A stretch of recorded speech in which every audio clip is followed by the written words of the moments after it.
Prontinho.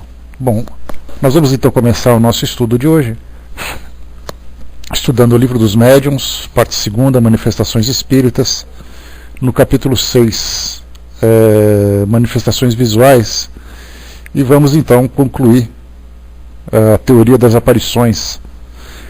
E vou apresentar para vocês aqui algumas informações, porque quando nós falamos sobre manifestações visuais, conforme nós conversamos no nosso encontro anterior, normalmente a gente relaciona muito fenômeno mediúnico com os espíritas, com os trabalhos realizados nas reuniões espíritas. Mas nós lembramos sempre que essas manifestações visuais, elas acontecem com qualquer pessoa, de qualquer crença, de qualquer local, qualquer região do planeta, algumas vezes tendo uma certa dificuldade para discernir aquilo que é real, aquilo que é ilusório, e é exatamente nesse item que nós estudamos teoria das alucinações, aliás, das aparições, falando sobre as alucinações agora, porque Kardec tinha a preocupação em destrinchar um pouco mais esse assunto, exatamente porque, se por um lado aqueles que são céticos justificam essas aparições como sendo frutos da imaginação das pessoas, por outro lado, aqueles que são crédulos demais acabam atribuindo a alucinações, a estímulos que elas acabam recebendo, como sendo visões reais. E eu comentei com vocês que eu estou lendo um livro muito interessante chamado A Mediunidade dos Santos, de Clóvis Tavares, que foi um grande estudioso dos fenômenos mediúnicos, já desencarnado, né? Felizmente ou infelizmente, mas ele estudou bastante esse assunto e ele teve essa ideia de fazer uma pesquisa sobre a vida de muitos santos católicos que apresentavam faculdades mediúnicas, dons mediúnicos, que dentro do vocabulário católico é chamado de dom divino, é chamado de dons miraculosos, né? Independente do nome que se dê, certamente nós temos ali a mesma origem que o Espiritismo então trouxe para nós como mediunidade, e isso sem dúvida nenhuma acaba sendo não aceito por essas religiões tradicionais, tanto as religiões evangélicas como as religiões católicas, porque o Espiritismo, além de sofrer a oposição, exatamente por essa facilidade de comunicabilidade com os espíritos, e essa é a parte interessante, né, porque não se aceita a comunicação com os espíritos, mas praticamente todos os santos já tiveram comunicação com os espíritos. Mas, independente dessa questão, o preconceito é porque a mediunidade, para a doutrina espírita, ela se tornou uma faculdade natural. Ela se tornou um fenômeno que pode ser estudado com absoluta tranquilidade, que pode ser manifestado nas reuniões mediúnicas. Qualquer centro espírita que tem reunião mediúnica participa desses fenômenos, mas dentro das igrejas isso acontece com um rótulo miraculoso, algo sobrenatural, algo grandioso. Então a expressão mediunidade acaba minimizando a importância de um acontecimento miraculoso que é visto nessas instituições. Então, nós estudamos a mediunidade em todos os campos. É importante sempre a gente reforçar essa questão, que a faculdade mediúnica ela se manifesta em todos os campos da existência humana. Não é uma prioridade, não é uma propriedade do Espiritismo. E esse, infelizmente, é uma tendência natural para nós que somos espíritas, de estudarmos apenas aquilo que diz respeito à nossa filosofia, às nossas crenças. E não nos preocupamos em expandir um pouco mais a nossa visão, abrangendo toda a sociedade, abrangendo todas as religiões que também registram esses tipos de fenômenos. O Zé colocou para nós, além dos santos terem se comunicado com os espíritos, agora são os espíritos, né? Pois é, agora esses mesmos que se comunicavam se tornaram também. Bom dia, Capucci. Bom dia, pessoal. Bom dia, Betinha. Então eu vou começar aqui a trazer para vocês uma passagem interessante. Aliás, recomendo para vocês, para quem gosta de estudar fenômenos mediúnicos, A gente tem alguns registros que estão presentes na doutrina espírita, né? Como, por exemplo, estudar a mediunidade de Raul Teixeira, de Chico Xavier, de Divaldo Franco, de Ivone do Amaral Pereira, de Sueli Caldas Schubert. Então temos ali alguns expoentes da doutrina espírita que trazem para nós informações sobre as experiências mediúnicas que eles mesmos vivenciaram. No caso do Kardec, por exemplo, na sua obra, também traz ali várias comunicações com os espíritos, mas muitas vezes não fala diretamente das experiências dos médiums. Então, para quem quer conhecer um médium, nesse caso, parabéns então, Capucci, parabéns. Então, para esses casos, nós, para conhecermos quem são esses médiums, um acervo preciosíssimo que nós temos para estudos mediúnicos, né? Como é que está o som, pessoal?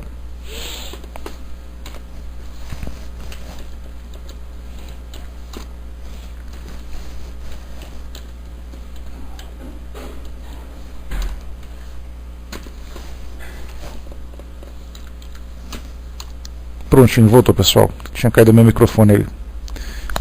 Vamos lá então, parabéns, Capucci. Onde nós paramos? Levei uma tijoladinha de leve ali. O que eu falava para vocês mesmo? Porque eu estava falando aqui, não sei exatamente onde parou. Mas vamos lá. Eu comentava com vocês então assim, que normalmente nós estudamos sobre mediunidade, mas muito pouco estudamos sobre os médiums, né? E quando nós temos na doutrina espírita esses expoentes como Divaldo Franco, Raul Teixeira, Chico Xavier, Sueli Caldas Schubert, Ivone do Amaral Pereira e alguns outros que vão se destacando, nós muitas vezes não temos conteúdo, nós não temos informações de como essas manifestações acontecem, de o que exatamente eles sentem, o que exatamente eles percebem no momento em que eles estão vivenciando essa experiência mediúnica. Então nós estudamos os espíritos trazendo depoimento para nós, mas muito pouco estudamos sobre os médiuns propriamente ditos. E um acervo precioso que nós temos, como eu dizia agora há pouco, é exatamente estudar a história desses santos católicos. Porque a gente tem esse certo preconceito de falar assim, não, isso é coisa de católico, isso é coisa a crença deles é uma crença equivocada, é uma crença dogmática e tudo mais. Mas se estudarmos, por exemplo, esses santos que trouxeram na história aí as suas experiências, nós teríamos ali informações interessantíssimas de serem estudadas. Então é o caso que eu estou lendo, por exemplo, esse livro, A Mediunidade dos Santos, que eu comentei com vocês, mas temos ali biografias e mais biografias para vocês que vivem em famílias católicas, que têm ali os seus santos de devoção, estudem a história desses santos. Não apenas estudamos sobre o que eles fizeram, mas quais foram as experiências espirituais que eles relatam. São experiências interessantíssimas, embora dentro daquele contexto que eles vivenciam. E eu trouxe para vocês exatamente essa informação, essa referência dos santos católicos, porque quando falamos de manifestações visuais, nós temos muitos relatos de padres, de freiras que foram ou beatificados ou foram canonizados e que trazem na sua história informações que viram o inferno, que viram o céu, que viram personagens do mundo espiritual já desencarnadas, que tiveram ali experiências muito interessantes, chamados dentro do ambiente católico de visões místicas, enquanto que nós chamamos simplesmente de evidência. Essas visões místicas, só para vocês terem uma ideia, nós já chegamos a estudar isso há muito tempo,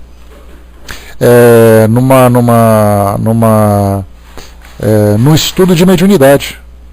Esse estudo de mediunidade, quando nós falávamos, falava ou sobre o estado de êxtase, como no caso, por exemplo, Santa Teresa d'Ávila. Ela foi uma santa que ela teve, nos seus relatos, naquele estado de êxtase, encontrar, por exemplo, os anjos no céu. Esse foi um relato que ela trouxe para nós. E esses anjos do céu não é apenas a vivência que ela realmente teve dessa experiência de emancipação espiritual, mas é porque ela vê exatamente aquilo que ela estuda. Olha que interessante. Se você fala, por exemplo, para um católico fervoroso que o inferno existe, e você traz aquela descrição, por exemplo, para nós, qual é a descrição do inferno? Todo mundo vai dizer assim, não, porque é um lugar onde as almas estão sofrendo, onde temos ali enxofre, onde nós temos labaredas de fogo, que tudo isso fica no centro da terra e coisa e tal. Essa visão já é bem característica desse local. Então, se você por acaso estuda sobre isso, e você tem um medo muito grande do inferno, por exemplo, né, a gente fala da questão do inferno dentro da visão dogmática, Décio, né? Então, no caso, quando a gente fala o estado do inferno para o espírito, a gente fala do estado de consciência. Mas dentro da visão dogmática, o inferno tem essa característica. Essa característica de você dizer, por exemplo, que tem o diabo, que tem o tridente, que tem aqueles demônios que ficam atormentando as almas, que elas ficam gritando, que ficam se arrastejando, aquele desenho, né, aquele cenário terrível que normalmente a gente vai aprendendo dentro do catecismo, dentro da vivência, dentro dessas religiões. E aí, então, se você por acaso faz a leitura de um texto como esse, você se impressiona demais, e você tem um sonho relacionado com o inferno, qual é exatamente a imagem que vem na tua mente? Exatamente aquela que você leu. Se você fala do céu, dos anjos e tudo mais, nós teremos as mesmas características, a mesma visão daquilo que você leu. Para vocês terem uma ideia, separei aqui um texto interessante, um relato trazido por uma santa chamada Santa Faustina Kowalska. Ela foi uma freira mística. Freira mística, essa expressão mística, era aqueles que tinham esses dons mediúnicos, nessa faculdade mediúnica que eles chamam de místico.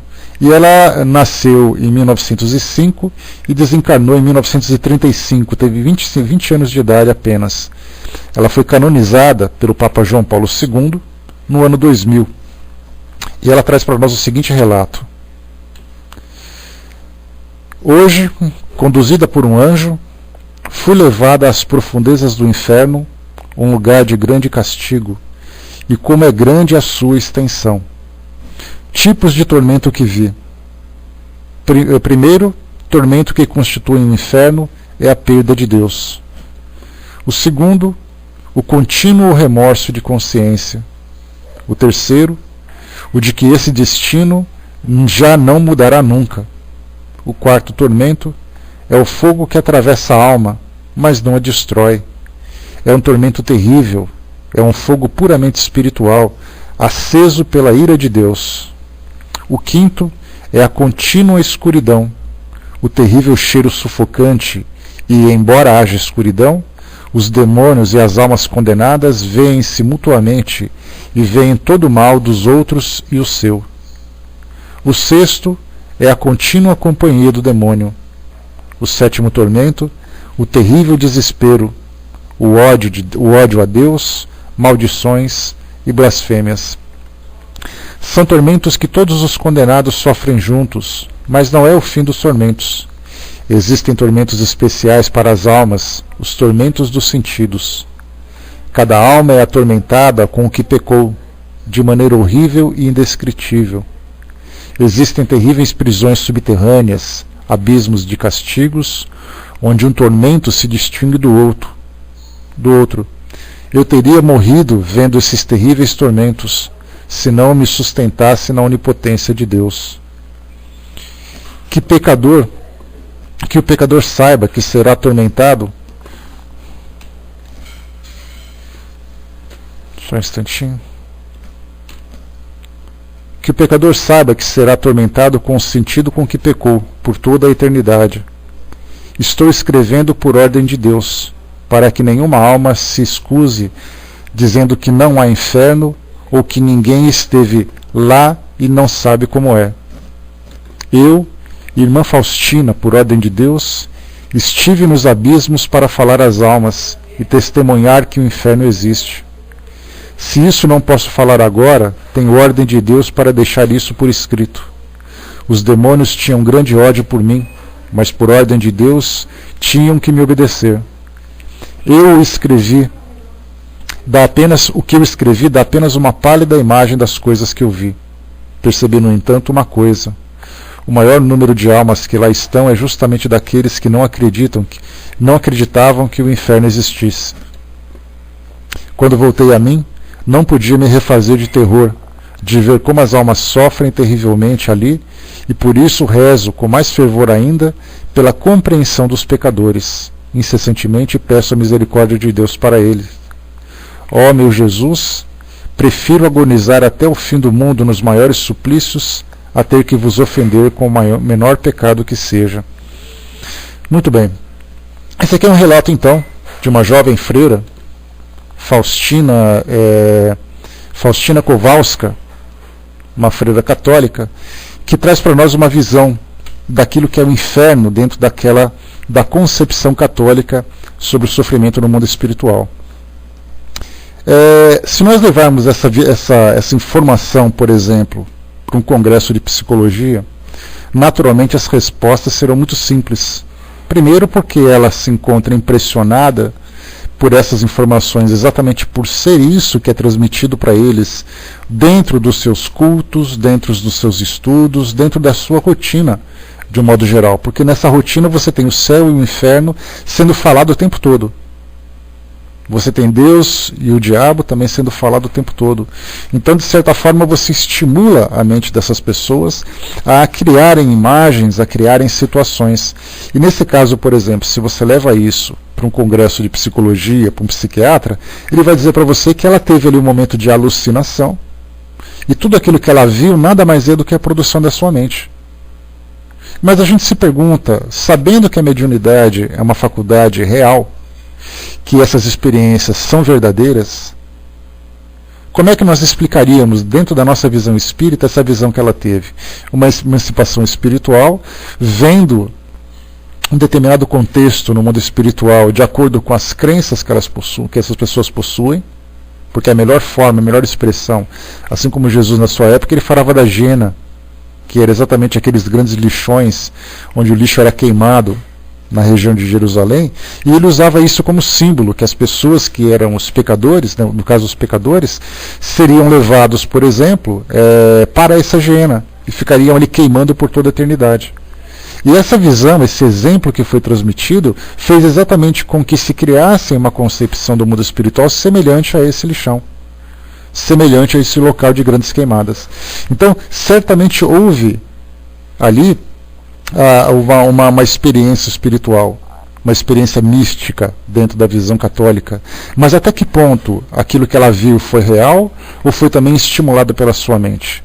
Por isso, então, a gente tem sempre que lembrar que, tanto no caso das alucinações, que são as causas, por exemplo, as causas que são provocadas por distúrbios no sistema nervoso, seja por um estado emocional, seja por uma substância ingerida pela pessoa, seja por um efeito patológico, ela cria então essa imagem, essa alucinação. A segunda, a mediunidade propriamente dita. O espírito, num estado de emancipação, consegue observar, consegue se aproximar daquela realidade do mundo espiritual através dos seus sentidos, através da sua visão, através da sua audição, através do seu olfato, porque tem pessoas que sentem cheiro do mundo espiritual. Isso também é comum, e isso já é real. E o terceiro é o anímico. Anímico é aquilo que ele mesmo cria. Ou seja, sua mente produz uma imagem que não é patológico, que não é um estado alterado, mas ele cria aquela imagem. Então a gente sempre pensa assim que ou é médium, ou o fenômeno é mediúnico, ou o fenômeno é anímico, ou é um estado de alucinação. Só que, na verdade, nós temos médiuns que misturam os três. Exatamente por ter a mente muito estimulada, ele é um médium de fato, influencia o fenômeno mediúnico com a sua mente, o fenômeno anímico, e também, por estar no estado alterado de consciência, produz alucinações. Então, na cabeça dele vira uma salada. Daí então a grande importância dos trabalhos de desenvolvimento mediúnico para fazer com que o médium, no momento em que ele começa a ter essas percepções, ele saiba exatamente se conhecer e diferenciar cada um desses estados. Porque quantas e quantas vezes eu ouvi médiuns falando, por exemplo, que escreveu uma psicografia, mas reconheceu naquela psicografia frases que ela mesma costuma dizer. E ela diz assim: eu recebi uma informação que chegou para mim de um espírito, mas essa frase aqui eu costumo dizer. Então, sinceramente, eu não sei se foi o espírito que falou ou se fui eu que falei. Aí a gente fica pensando assim, como é que a gente vai diferenciar isso tudo? É através da experiência, através do autoconhecimento. Se você fala de psicografia é uma coisa, mas e quando você fala de visão? Que você viu alguma coisa? Você viu aquilo e você não sabe se é real ou não. Você não sabe se você estava sonhando, se você teve um pesadelo, se você estava acordado, se a comida que você fez te fez mal, se acabou de comer uma feijoada no domingo, vai descansar, de repente você viu o inferno, foi a feijoada que foi culpada. Como é que nós vamos diferenciar uma coisa da outra? É importantíssimo para nós esse estudo, e por isso que Kardec foi bastante extenso, mas infelizmente a gente muito pouco valoriza nisso tudo, exatamente porque, no caso do nosso trabalho, por exemplo, a gente faz um estudo teórico. A gente faz um estudo teórico para poder entender o que é mediunidade, para poder entender em que situações ela se manifesta, quando ela se manifesta, qual é exatamente a sua fisiologia e tudo mais. Mas esse tema, dentro dos grupos mediúnicos, é fundamental apresentar essas situações para que cada um que vivencia essas experiências possa identificar aquilo que de fato é alucinação e aquilo que é real. Então ele vai se conhecendo, para saber assim, bom, isso que eu estou sentindo agora não é real, então eu sei diferenciar. Bom, isso que eu estou sentindo agora é verdadeiro, então eu já sei o que é o que não é. Por isso, então, quando se fala sobre visões, a gente tem que saber exatamente o que é real, o que é alucinação, até onde existe uma mistura, porque, como a gente lembra sempre, a mediunidade, na verdade, que é a capacidade que o indivíduo tem de interagir com o mundo espiritual. Só que ele jamais deixa de contribuir com a sua experiência pessoal. Então hoje os espíritos costumam chamar de fenômeno medianímico. Mediunidade com anímico, quer dizer, ele contribui de alguma forma com o seu conhecimento, com a sua interpretação daquilo que está acontecendo. Ele viu o mundo espiritual, então ele está dizendo assim, o espírito chega para você e fala assim, olha, eu vou te levar num trabalho de emancipação que a gente vai fazer, eu vou te mostrar as almas sofredoras. Aí eu bato as mãos assim, dou aquela esfregadinha e falo, vamos embora. Aí dou aquela relaxada assim, meu espírito, eu como espírito, não meu espírito, eu como espírito, me emancipo e começo a me aproximar das almas sofredoras. Aí eu lembro que quando eu fazia catecismo na escola católica, me falavam do inferno. Imediatamente aquelas imagens são resgatadas para poder ilustrar aquilo que eu estou vendo. Aí minha cabeça começa a criar aquela salada. Vocês percebem como é simples a gente perceber isso? Quando eu falo para vocês assim, vou te mostrar um espírito de luz. E aí então você começa a ter uma percepção. Aí eu lembro daquela imagem do santo, né? Eu lembro que eu estudei na escola Dom Bosco, no colégio Dom Bosco, quando eu era adolescente, e a gente tinha logo na entrada da escola uma foto de Dom Bosco. Aquela expressão tranquila, aquela expressão serena e aquela auréola na cabeça dele. Aí então eu vou entrar em contato com um espírito mais elevado, um espírito de luz, como é uma expressão utilizada no nosso meio, de imediato me vem a imagem de Dom Bosco. Eu vou olhar para um espírito, né, São Domingos Saiba também, estava sempre junto ali. Eram amigos, inclusive, os dois, né? Então eu vou, de imediato, imaginar aquele espírito que vai se aparecer com uma auréola na cabeça. Ou então a imagem de Nossa Senhora que tinha na sala da minha avó, que ela tinha ali aquele coração e aquela auréola em volta dela, quando fala num espírito que tem uma característica feminina, que é um espírito mais elevado, de imediato eu faço uma associação de Nossa Senhora com ela. Pronto. Já fiz uma mistura. Daí então que todas as vezes que nós temos ali um fenômeno mediúnico em que o médium interage com o mundo espiritual e ele de certa forma acaba influenciando nesse fenômeno, ele coloca a sua contribuição, que pode ser uma contribuição bem equilibrada, ou pode ser uma contribuição que acaba distorcendo aquela realidade. Percebemos então como as coisas são complicadas quando você trata da mente? Hoje a mente é um grande mistério, tanto para a psicologia como para a psiquiatria. E sendo um grande mistério, por que essa mesma mente que provoca essas alterações para o indivíduo não interfeririam também dentro dos fenômenos mediúnicos? Porque a gente acha que a mente do médium é um computadorzinho bem regulado, bem certinho. Não, é uma mente como outra qualquer. Que a gente sempre acaba depois fazendo essas misturas, fazendo essas interpretações. Vamos então aqui agora para aquilo que Kardec traz para essas explicações. Item 113. Os fatos comprovam que há aparições verdadeiras, que a teoria espírita explica perfeitamente, e que só se podem negar os que nada admitem fora do organismo. Aqui foi exatamente o que a gente falou, né? Se você vai dizer para alguém que não aceita o mundo espiritual, que não tem essa visão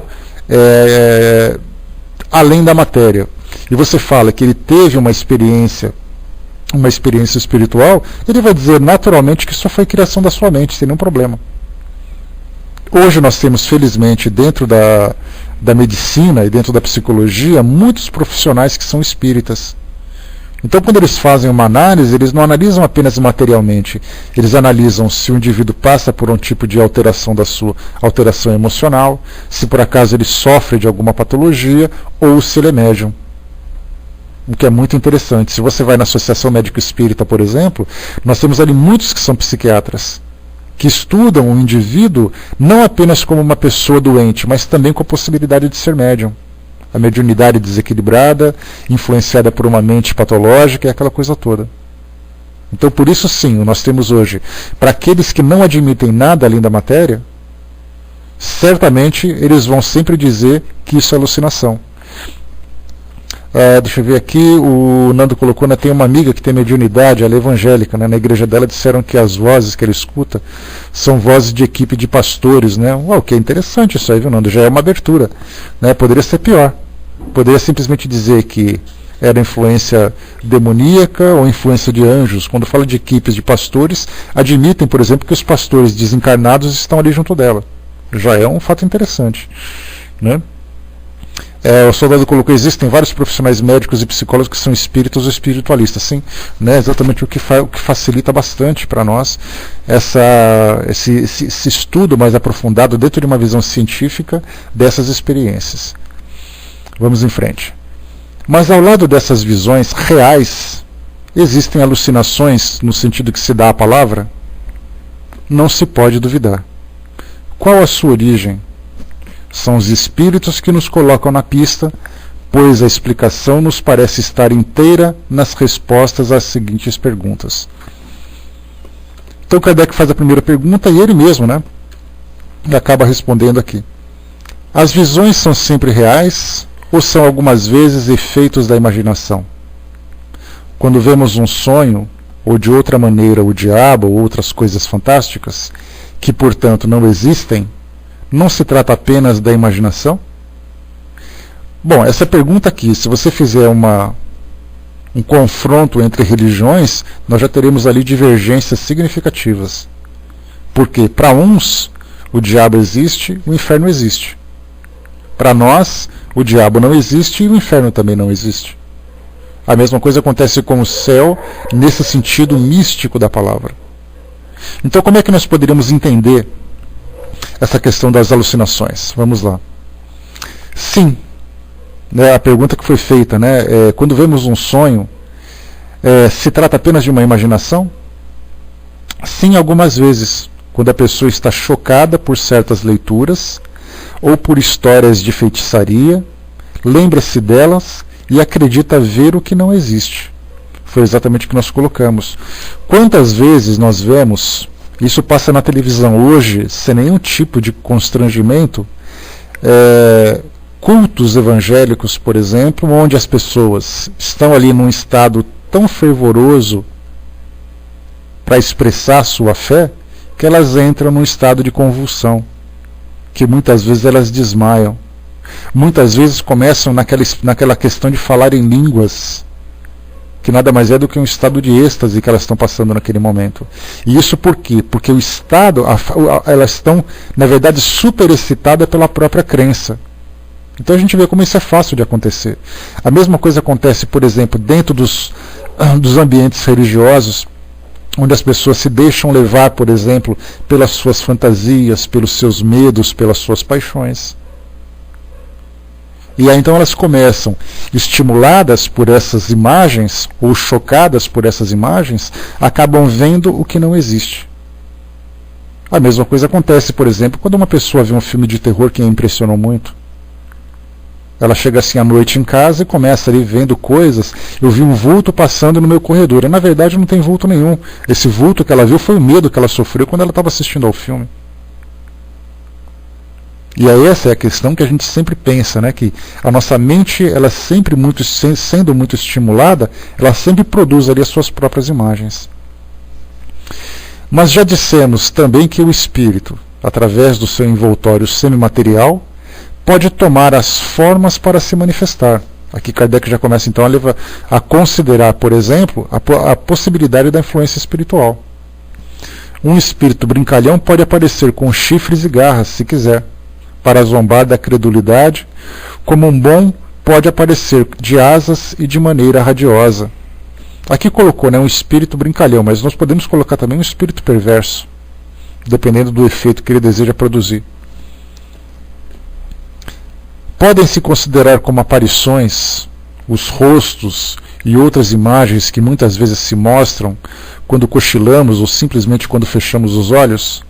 Aí é aquela história, né? A pessoa dá uma relaxada, ela chega em casa, deita ali no seu sofá, na sua poltrona, na sua cama, depois do almoço, e ela não dorme, mas ela começa a dar aquela relaxada, dá aquela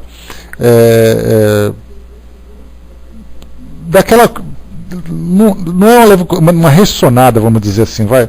Essa ressonada e de repente ela começa a sentir, né, ou ter a percepção de algumas coisas à volta dela. Então a resposta dos espíritos: quando os sentidos se entorpecem, o espírito se libera e pode ver, perto ou à distância, o que não podia ver com os olhos. Essas imagens quase sempre são visões, mas podem também ser efeitos de impressões que a vista de certos objetos deixou no cérebro, que conserva os seus traços como conserva os sons. Aqui foi aquela situação que a gente colocou. Já até comentei com vocês certa vez que tem pessoas que têm uma facilidade muito grande para se emancipar, para participar dessas experiências, né? Ou seja, para vivenciar essas experiências. Então ele se encontra ali. Comentei com vocês que um amigo estava ali fazendo a leitura, mexendo com os livros dele, estava sentado no chão e de repente ele se viu, ele se encontrava, ele sentiu que estava no teto do quarto dele, se vendo de cima para baixo lendo aquele livro. E ele ficou impressionado, porque ele não tinha assim, nenhum conhecimento a respeito de mediunidade, a respeito de emancipação, de projeção astral, de qualquer nome que se dê a essa experiência. Então ele falou assim: nossa, eu fiquei muito assustado, porque nessa hora dava a impressão que eu estava flutuando e que eu ia cair. Mas eu me vi assim, eu vi a minha cabeça por cima e vi ali, eu estava lendo o livro. Agora tem pessoas que estão de repente dando aquela deitada, vendo aquela televisão naquele domingo à tarde. Aí a pessoa começa assim, a dar aquela acomodada, aquele friozinho, ela se cobre e tal.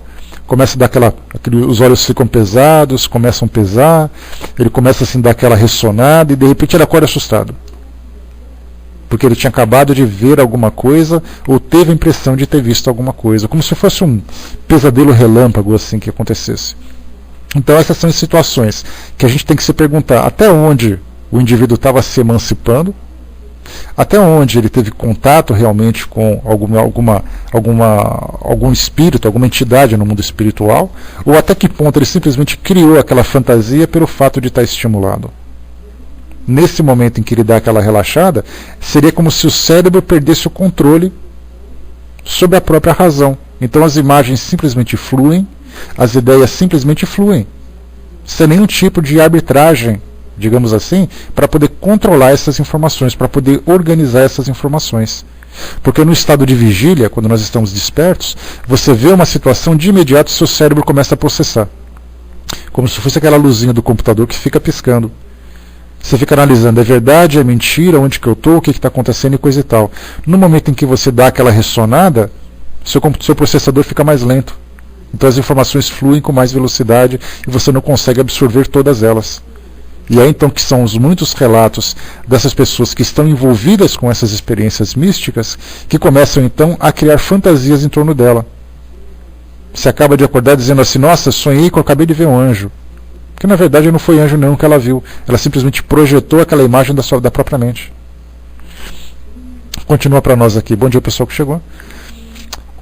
O cérebro liberto vê então no seu próprio cérebro as impressões ali fixadas, como numa chapa fotográfica.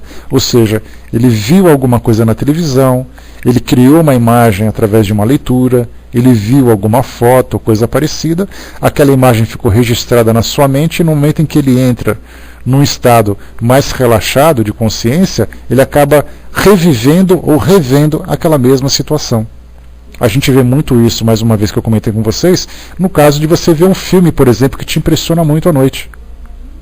Um filme, por exemplo, que provoca grandes sensações de erotismo, de terror, de dramaticidade. E aí você acabou de ver o filme, você desliga a televisão e vai dormir.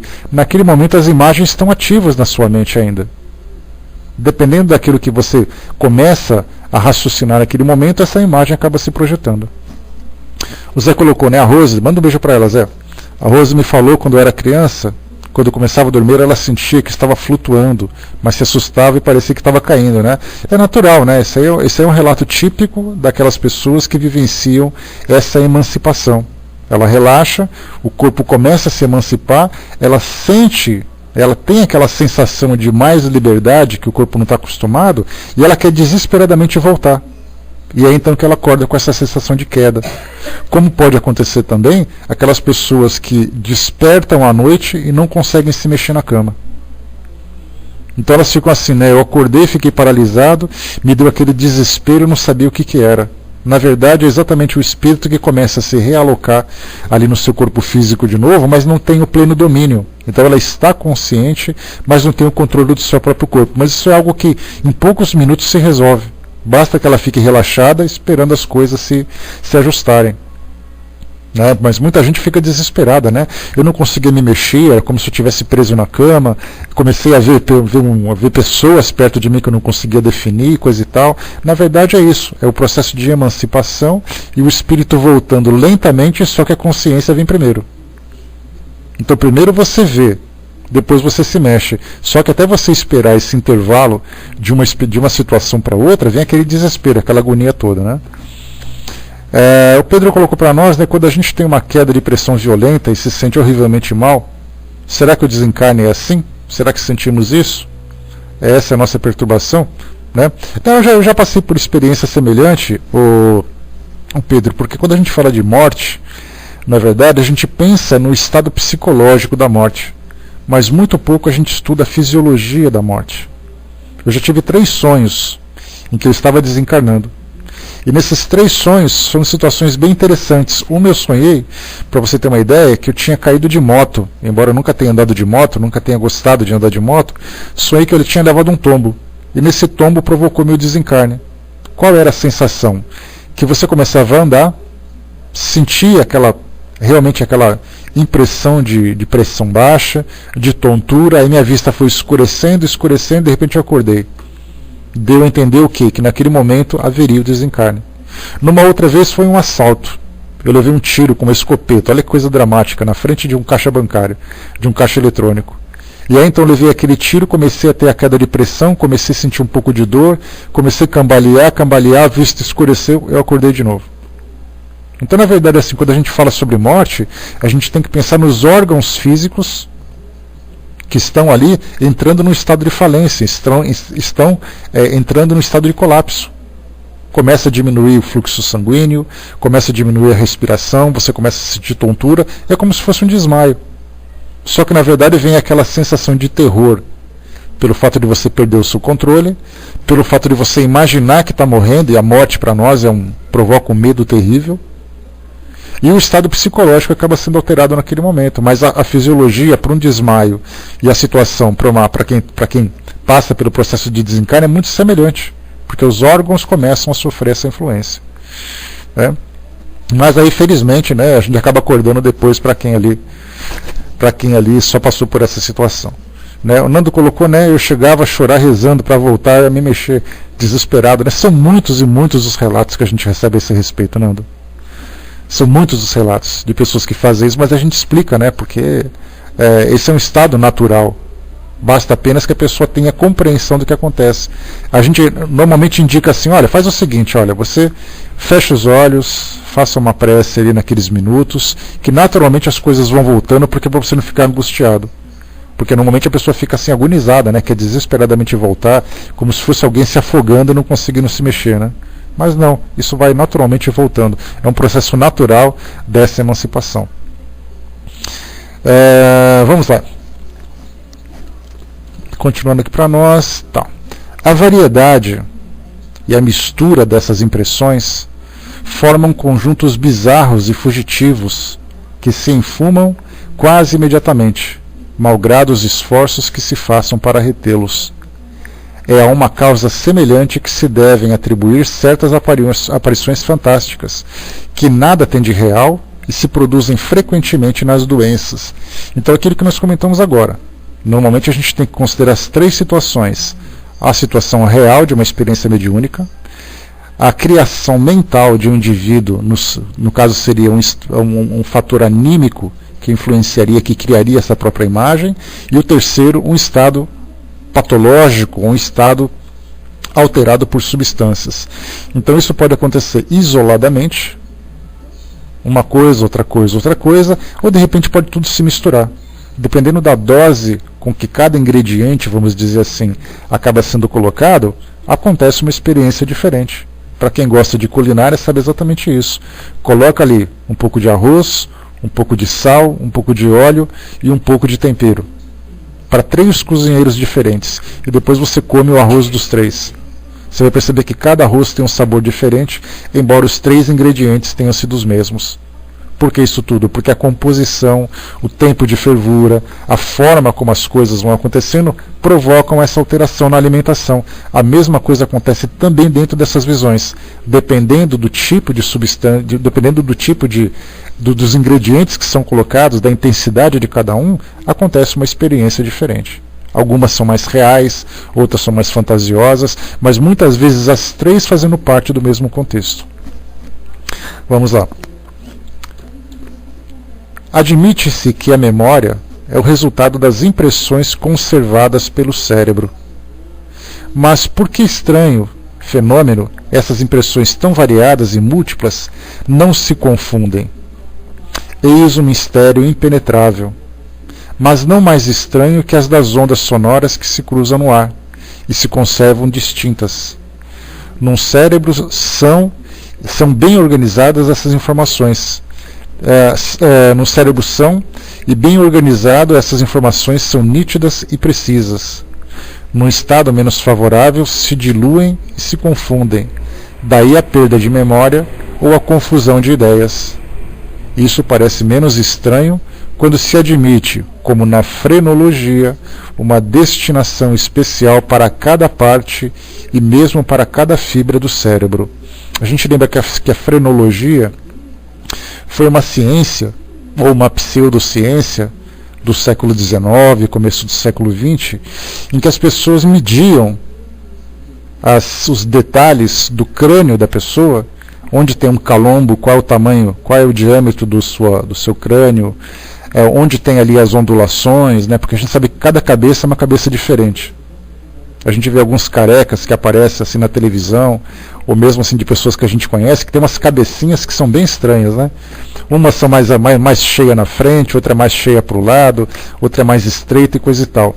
Para a frenologia, que era essa pseudociência do passado, cada tipo de... a Ju que sabe, né, Ju?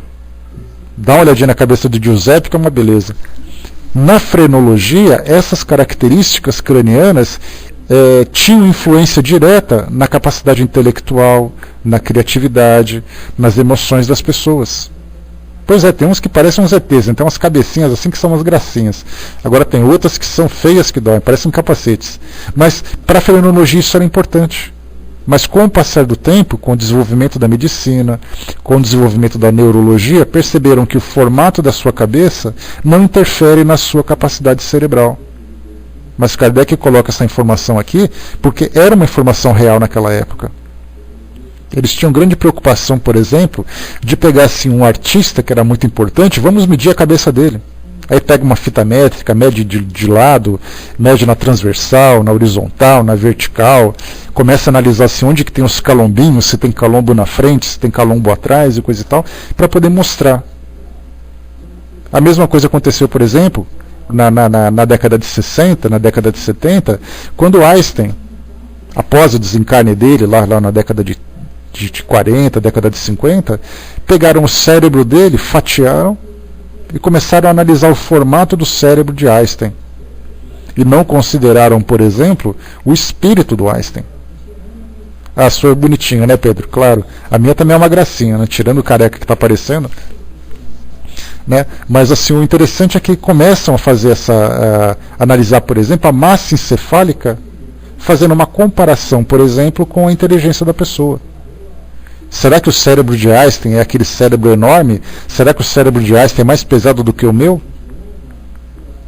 Na verdade, a gente não considera. Nesse caso, a ciência não está considerando o espírito, a mente que se encontra ali vinculada àquele cérebro. Porque se fosse assim, quem tivesse cabeção seria uma pessoa mais inteligente. Mas não é assim. Vai com Deus, Lua, bom dia. Não é assim que funciona. Pessoas muito pequenas, por exemplo, são pessoas muito inteligentes. E pessoas grandes necessariamente não têm grandes intelectos, não existe uma correlação direta com isso. Né? Deixa eu ver aqui.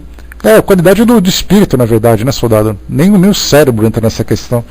Né? Apesar do cérebro ter uma estrutura nervosa para poder se manifestar, mas vamos em frente. Então foi o que eu coloquei para vocês aqui. Né? Isso parece menos estranho quando se admite, como na frenologia, a destinação especial para cada parte e mesmo para cada fibra do cérebro.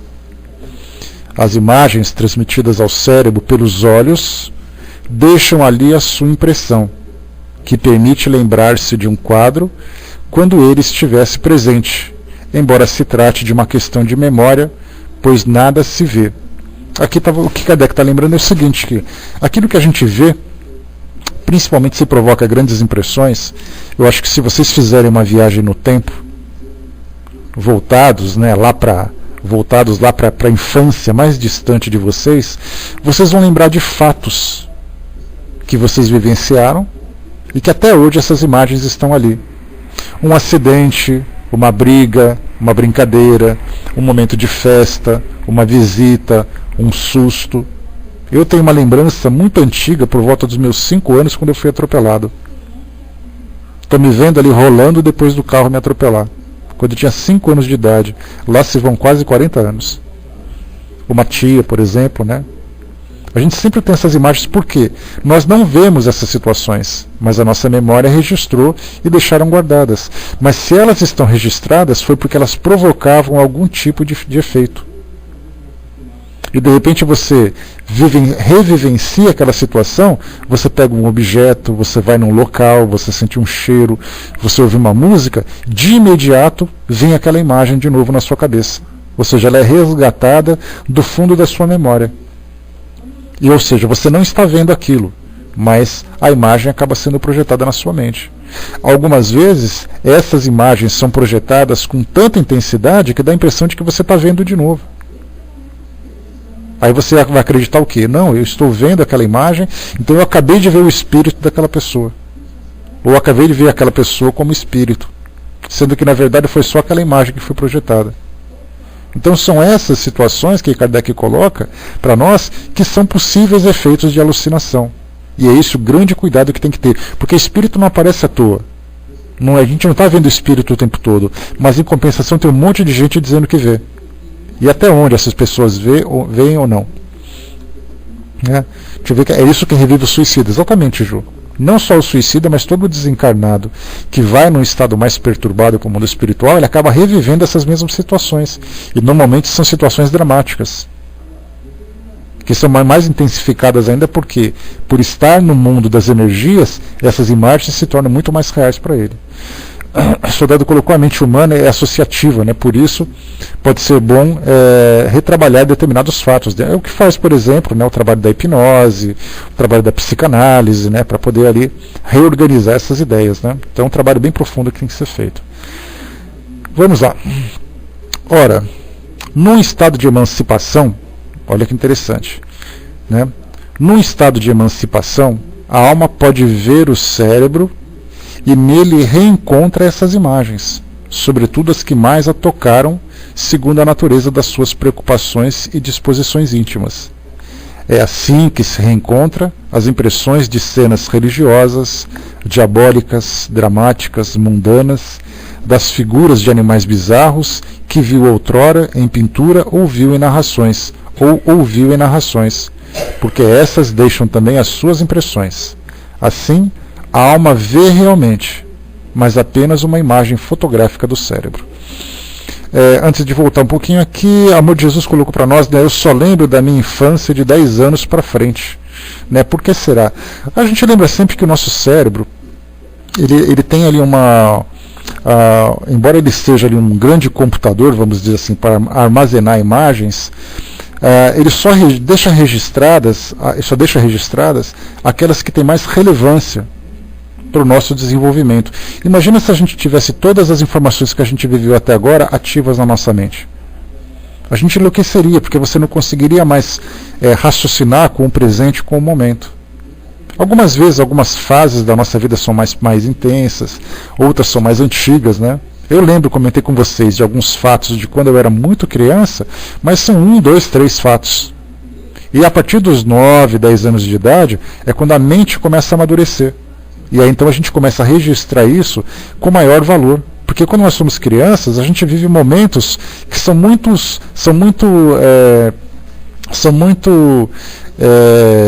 fugazes, né? Eles acontecem e somem. Então você está vendo televisão, você vai para a escola, não tem grande importância para você, a não ser situações que podem te causar grandes traumas ou grandes emoções. A partir dos 10 anos, quando a gente está amadurecendo, a gente já começa a vivenciar mais intensamente os momentos da nossa vida. Daí então que nós temos lembranças normalmente a partir dessa época, a partir dos 7, 8, 9 até 10 anos de idade. Aí de lá para cá a gente já começa a lembrar de fatos que são mais detalhados. Antes disso, são flashes que a gente simplesmente lembra. Salvo se eles forem registrados com muita intensidade. Né? O Hermes colocou que há estudos científicos que explicam por que a lembrança de fatos passados, que os mais recentes, né, cantam músicas do passado, né, eu não consigo cantar as atuais. Né? Pois é, né, Hermes, a gente lembra que depois de um tempo, o cérebro já começa a perder aquela capacidade de armazenamento. Então aquelas que ficaram armazenadas são as mais reais, né? São as mais intensas, né? Então, a explicação talvez seria essa. Claro, eu não sou neurologista, não sou psiquiatra, não sou nada, mas a explicação que a gente vê através daquilo que a gente vai analisando é exatamente isso. O nosso cérebro, ele coloca prioridades. Então, ele prioriza as informações que vão fazer com que a nossa vida seja muito mais ativa, seja muito mais aproveitada do que guardar informações relevantes. Então, seria assim, ele vai jogando fora aquelas que não têm importância e vai guardando espaço para aquelas que são mais relevantes. Como acontece com o nosso computador, a gente está o dia todo deletando arquivos. Esse arquivo não serve mais, não serve mais, não serve mais. Mas eventualmente, claro que ninguém sofre de amnésia, quando você vive uma determinada experiência, aquela imagem acaba sendo resgatada. Então ela está, na verdade, ali no arquivo morto.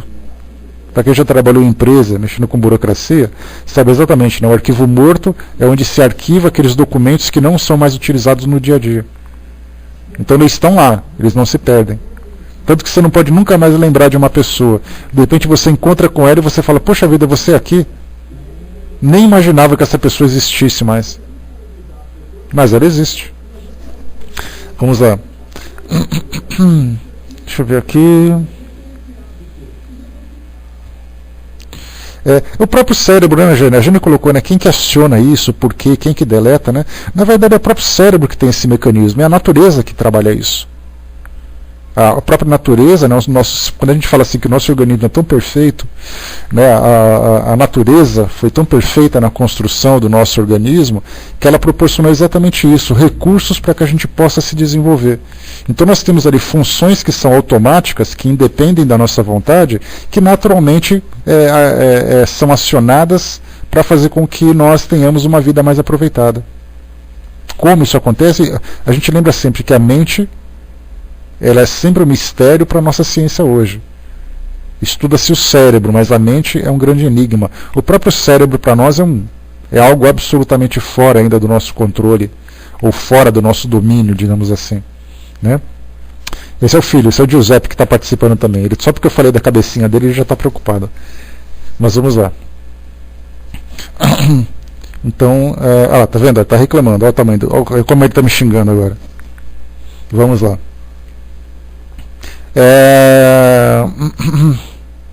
Aí colocou assim, né? É assim que reencontra a impressão de cenas religiosas, diabólicas, dramáticas, mundanas, das figuras de animais bizarros que viu em pintura ou ouviu em narrações. Isso quer dizer o seguinte, que quando pode deixar, Ju, não atrapalha não. Quando a gente fala sobre emancipação, quando você começa a dar aquela relaxada e o espírito começa a se desprender, ou a sua consciência começa a se expandir, o que Kardec coloca é que algumas vezes a própria mente, nesse estado de emancipação, começa a buscar no cérebro imagens que ficaram armazenadas, ou seja, na memória. E essas imagens, então, sendo resgatadas, quando você volta no estado de lucidez, dá a impressão de que você viu, por exemplo, o inferno. Sendo que, na verdade, depois que eu fiz a leitura, como foi o caso que a gente leu aqui agora, né, da nossa freirinha aqui, da Santa Faustina, li para vocês essa imagem de alma sofrendo, de escuridão, de cheiro, aquela coisa toda. Então vocês vão almoçar, aquela bela macarronada, dão aquela relaxada assistindo ali o Jornal da Tarde, coisa e tal, começa a dar aquela pescadinha gostosa e de repente vocês acordam assustados, acabei de ver o inferno. Na verdade não, na verdade aquela informação que aflorou exatamente por essa emancipação da nossa mente. E esses são os casos, por exemplo, dos sonhos. Muitas vezes a gente sonha com determinadas imagens que a nossa mente não consegue organizar. Daí então vem aqueles sonhos estranhos, aqueles sonhos com imagens que são distorcidas, imagens que são fora da realidade. São imagens desproporcionais com a realidade. Por que isso tudo? Porque a nossa mente viu, mas o nosso cérebro não conseguiu organizar. Daí então a gente começa a fantasiar e criar, né, um contexto para aquela imagem que foi vista. Mas isso é muito mais da nossa criatividade do que da própria realidade. Continuando. No estado normal, essas imagens são fugitivas, efêmeras, porque todas as seções cerebrais funcionam livremente. Então ele fala que quando nós estamos despertos, essas imagens são controladas, nós temos o domínio dessas imagens. Eu sei que eu estou pensando nessa imagem, eu sei onde eu vi, eu lembro quando eu assisti alguma coisa e coisa e tal. Mas na doença, o cérebro se enfraquece, desaparece o equilíbrio geral dos órgãos cerebrais, somente alguns se mantêm ativos, enquanto outros, de certa maneira, são paralisados. Decorre disso permanência de certas imagens que não se esvaem, como no estado normal, com as preocupações da vida exterior. Essa a verdadeira alucinação e a causa primária das ideias fixas. Então, nesse caso, para as pessoas que passam por algum tipo de doença, a gente não fala de doença cerebral, mas é quando você está, por exemplo, com um resfriado forte, aquela leseira toda, aí você não aguenta mais, a nossa mente acaba depois passando por um processo de uma liberdade desorganizada. Daí então aquelas imagens que foram registradas começam a aparecer de um modo aleatório, de um modo misturado. Diferentemente do que acontece quando a gente está desperto, está tão preocupado com o horário, com o compromisso, com as atividades que tem que realizar, que essas informações ficam ali quietinhas. Elas não são prioridades para nós. Mas quando a gente se encontra naquele estado mais relaxado, desligado dessa rotina toda, essas imagens começam a aflorar. Se a gente não tiver capacidade de organizá-las, elas então provocam na nossa mente esses estímulos. Como se vê, explicamos essa anomalia por uma lei fisiológica muito conhecida, que é a das impressões cerebrais. Mas foi sempre necessário intervir a alma. Ora, se os materialistas ainda não puderam dar uma solução satisfatória desse fenômeno, é por não quererem admitir a alma. Por isso dirão que a nossa explicação é má, pois nos apoiamos no princípio que é contestado. Mas contestado por quem? Por eles, e admitido pela imensa maioria. desde que há homens na Terra. A negação de algumas não pode constituir-se em leis. É aquela história que Kardec coloca, quando você considera a existência do espírito e você entende a capacidade que o espírito tem de vivenciar essas experiências extracorpóreas, elas também devem ser incluídas no rol das experiências que devem ser analisadas. Não apenas você dizer que a mente criou apenas, mas o espírito também pode ter vivenciado. Hoje nós entramos com outro elemento, que é a parapsicologia. Evocamos aqui a imagem do nosso bom e velho Padre Quevedo, que quando apresenta para ele um fenômeno mediúnico de aparição, um fenômeno mediúnico de audiência ou coisa e tal, ele vai dizer o quê? É a mente que consegue captar as irradiações mentais de outra pessoa. Ou seja, eu penso em alguma coisa e pela telepatia você consegue perceber aquilo que eu estou vendo. Ou então eu posso criar, plasmar na minha frente uma imagem simplesmente pela força mental. Então a gente desconsidera também o espírito. Então você tem o espírito, é um elemento. O segundo, a energia mental que se encontra ali se expandindo. A gente lembra que as energias mentais, elas são como ondas de rádio. Uma estação de rádio que tem aquela grande antena, soltando o seu sinal para todos os cantos. Quem tem ali um rádio, um aparelho sintonizado naquela frequência, capta o som que está sendo transmitido. As televisões é a mesma coisa, aquelas que são transmitidas via rádio. Uma emissora de televisão, a Rede Globo passando ali um programa, ligo a televisão, sintonizo naquele canal, capto as imagens que estão sendo transmitidas. Então, ou seja, a mente faz a mesma coisa. Eu tenho a capacidade de irradiar, alguém tem a capacidade de receber. Vai com Deus, Ju, bom dia.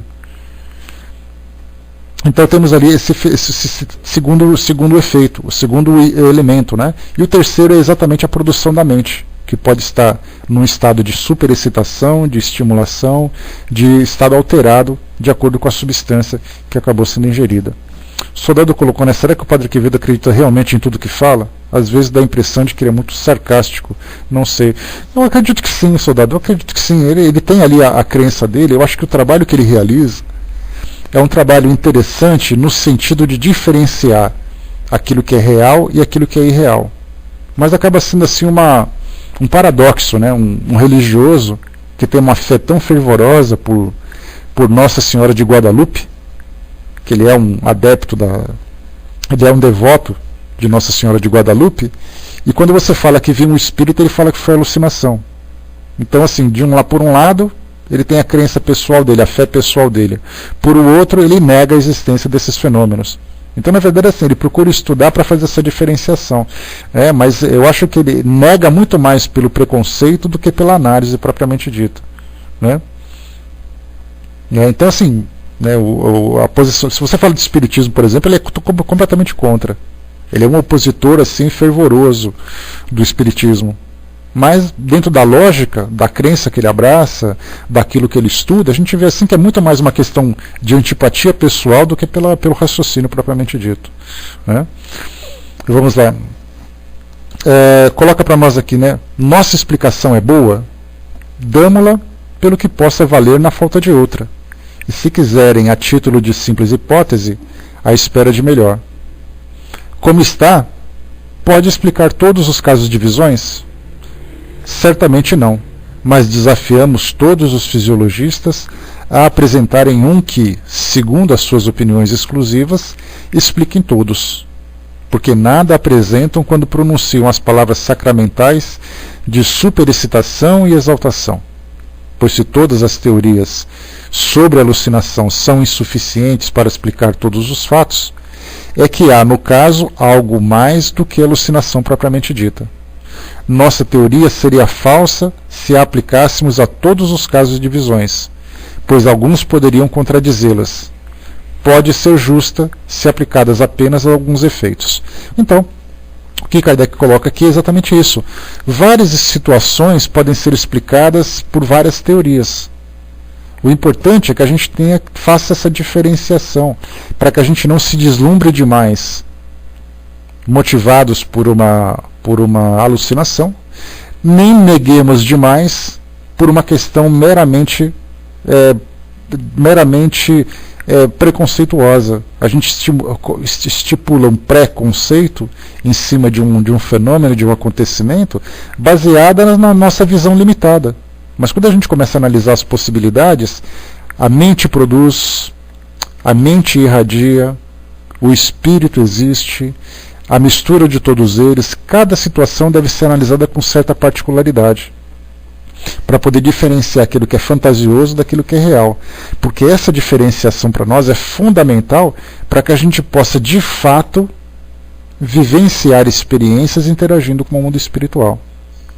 Se eu levar tudo para alucinação, eu vou desperdiçar a participação dos espíritos, a contribuição dos espíritos na minha vivência, no meu desenvolvimento, no meu aprendizado. Se eu acreditar que tudo aquilo é espiritual, eu vou aprender mais do que eu preciso. Eu vou querer aprender coisa que não existe. É daí então esse cuidado que a gente tem que ter para aquilo que a gente ouve, para aquilo que a gente lê, por exemplo. Hoje nós temos uma facilidade muito grande na publicação de livros. Então eu posso, se eu quiser, André, se eu quiser, eu posso hoje começar a escrever um livro, publicar no mês que vem e sair vendendo por aí. Já comentei com vocês que eu recebi certa vez uma mala direta de uma editora, de uma gráfica, na verdade, dizendo que eu poderia imprimir 250 livros por R$3.000. E eles fariam a revisão e me dariam a capa de graça. Olha só que facilidade. Então eu começo a ter visões do mundo espiritual, começo a ter experiências do mundo espiritual que eu acredito que são reais, começo a colocar no papel e de repente publico isso e saio vendendo. Então hoje nós temos nas prateleiras das livrarias aquele bando de livro, tudo sendo vendido. Aquele monte de romance, aquele monte de histórias e coisa e tal. Até onde essas histórias são reais, até onde essas histórias são fantasias criadas pelo médium. É esse o tipo de cuidado, é esse o tipo de perspicácia que a gente tem que ter, de fazer uma análise, de saber analisar exatamente aquilo que está sendo transmitido. Quem é o médium, qual é a história, quais são os fatos, o que a doutrina espírita fala sobre isso. Porque muitos livros que trazem experiências mediúnicas não são necessariamente espíritas, são espiritualistas. Eu posso dizer ali, por exemplo, essa história da freirinha aqui que a gente viu. Deixa eu pegar o nome dela de novo, porque eu não consigo gravar o nome da bendita. A irmã Santa Faustina. Ela pega essa história aqui. É uma experiência mediúnica que ela teve. Mas não quer dizer que ela seja espírita. Então, na verdade, assim, tudo aquilo que diz respeito ao espírito é espiritualista. As religiões todas são espiritualistas. Se torna católica, se torna espírita, se torna evangélica, ubandista, hinduísta, shintoísta, judaica, seja lá qual for, ela se torna, dentro dessas religiões, quando ela começa então a trazer os dogmas, começa a trazer a base filosófica de cada uma delas. Por isso, então, quando a gente fala, esse livro é um livro espírita, desde que ele esteja fundamentado nos princípios doutrinários. Esse livro é um livro católico, desde que ele esteja embasado nos princípios doutrinários daquela religião. Então esse estudo para nós é importante, de saber que nem todo mundo que relata uma experiência mediúnica sabe exatamente se essa experiência é real ou não, a menos que ele tenha realmente conhecimento da sua faculdade. A menos que ela seja absolutamente ostensiva. Então são vários os detalhes que devem ser observados no estudo dos fenômenos mediúnicos, principalmente na vidência. Porque a vidência você vê alguma coisa muito rápida, enquanto que a psicografia, por exemplo, o indivíduo tem que sentar, as imagens, as ideias começam a surgir e começa a escrever. É algo mais mecânico, mais trabalhoso. Agora a nossa visão, você vê uma coisa rápida, um vulto passando, aquele vulto, por mais rápido que ele tenha sido, ele pode produzir em você um efeito extremamente profundo, de medo, de preocupação, de receio. Enquanto que uma psicografia é algo que você analisa com mais cuidado, que você demora um pouco mais. Né?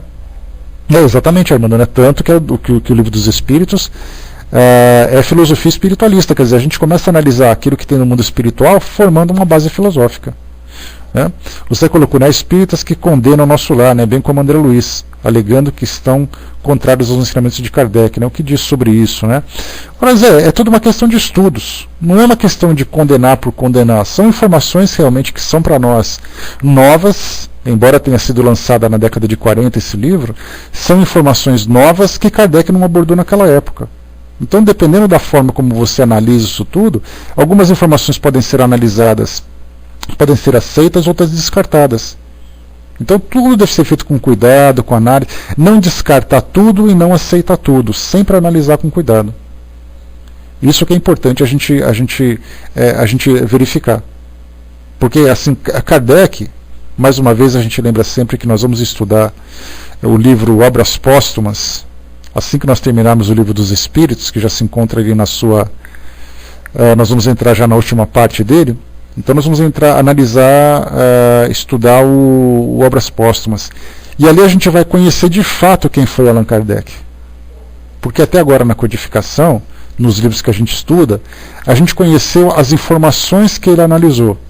Mas ele como pessoa, qual é o seu modo de pensar, qual é a sua história, quem é aquele homem, o que ele vivenciou e tudo mais. Tudo isso a gente vai começar a entender a partir desse livro. Então, para quem não leu ainda Obras Póstumas, faça essa leitura que vale a pena. Quem tiver a oportunidade de estudar com a gente, melhor ainda. Assim a gente divide as experiências.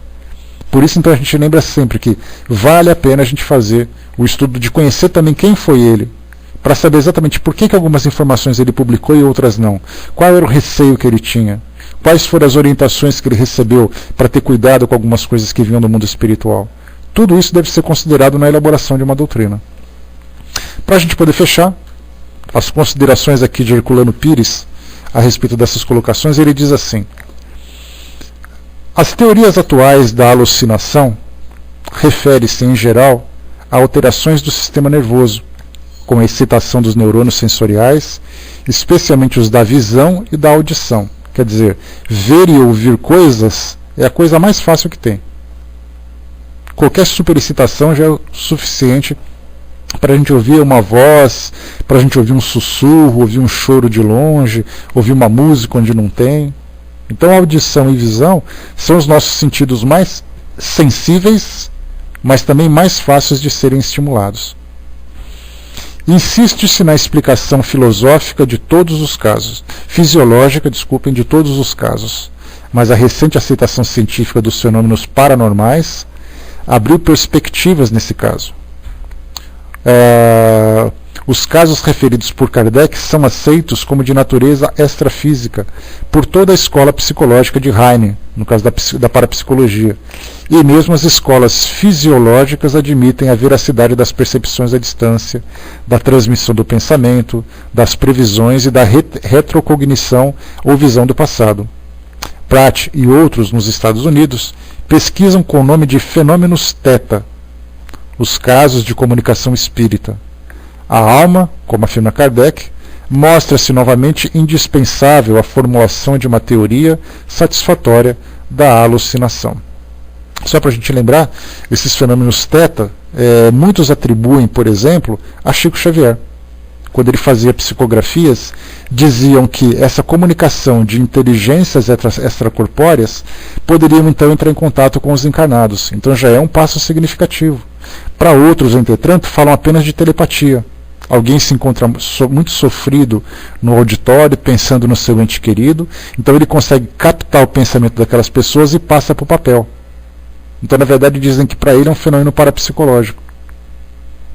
Só que, na verdade, ali é um fenômeno mediúnico, porque não é aquela pessoa que emite o seu pensamento, mas é essa inteligência extracorpórea estudada por esses fenômenos teta. Tá legal? Bom, nós vimos aqui sobre toda essa parte de manifestações visuais, fechamos o capítulo 6. O próximo que a gente vai estudar vai ser sobre bicorporeidade e transfiguração, também um fenômeno bem interessante de nós estudarmos. Meus amigos, fechando por aqui o nosso trabalho, esperando que o nosso estudo tenha sido de alguma forma proveitoso, que a gente tenha conhecido um pouquinho mais sobre essa questão das manifestações.